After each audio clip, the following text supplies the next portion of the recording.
Let me ask you, though, about the waters of legality that he's in. Are they tepid? Are they scalding? How hot is this?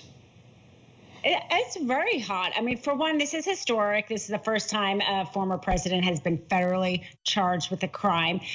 There was an FBI intelligence analyst that brought documents back to her home and pled guilty to a very similar charge and was sentenced to 10 years in prison.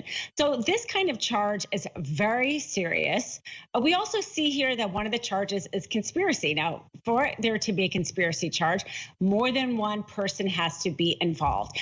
So as an attorney, I see that and I think, is the other person actually a cooperating witness? Is that why the prosecution felt confident enough to bring this historic charge? Because there is a co-conspirator who, in fact, will testify against him. I mean, that's me just kind of thinking, but it would make a lot of sense. And if that's the case, we know we have an audio tape. We know we have the actual physical documents that they found after earlier requests. And then if there is this third witness who is willing to cooperate and give testimony, this becomes a very serious charge if he is indeed treated like anyone else, like the FBI intelligence analyst. So the graphic that you all just saw, again, to remind you, 7 counts. This is from reporting. 7 counts related to the mishandling of classified documents, obstruction, and former President Trump is due in court in Miami on Tuesday. Dina, I'm curious to know, what sort of legal ramifications could we see? I mean, I know there's so much that we don't know about these charges so far, but what sort of punishment could we see? What is the, I guess, what is the range here in terms of what it is that that former President Trump is facing?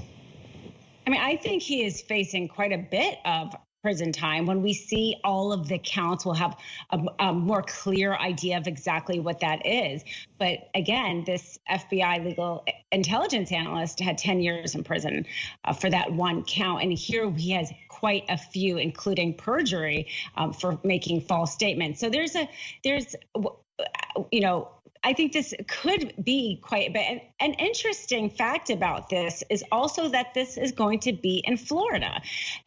Jack Smith, the special counsel, convened grand juries in both Washington, D.C. and Florida. And usually federal prosecutors want to try cases in Washington, D.C. It's where they live. It's much easier for them. In this case, if there was any idea about maybe politics being involved, there tends to be more Democrat.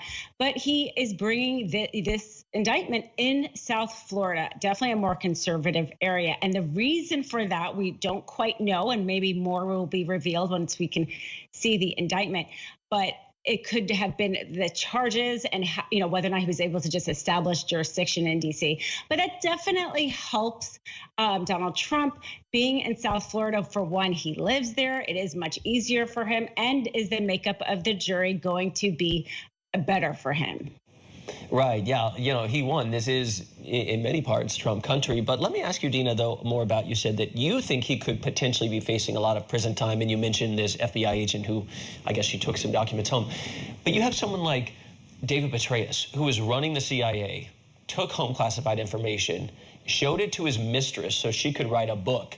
And ultimately, he was out. He was on probation. So, I mean, for better or worse, there are two systems in this country many times. If you have power, if you have money, and you think that Donald Trump is going to be on the side of the low-level, no-name FBI agent?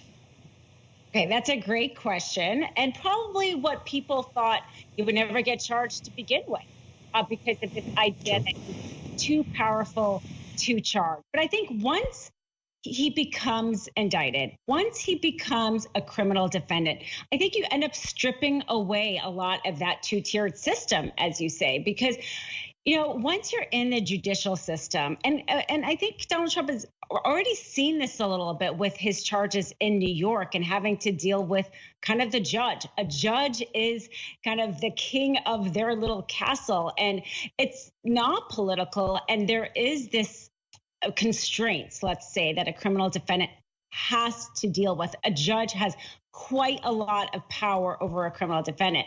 I mean, I have that one caveat because, again, this is a federal court, and it's very possible in South Florida, he may have a judge that he appointed and may be friendly to him. There was a judge already there who has dealt in a similar issue that was very pro-Trump. So if he's assigned the case, it may, be much different for him than if somebody who was appointed by a different president. So you might see a little bit of a two-tier system in that way still, I think.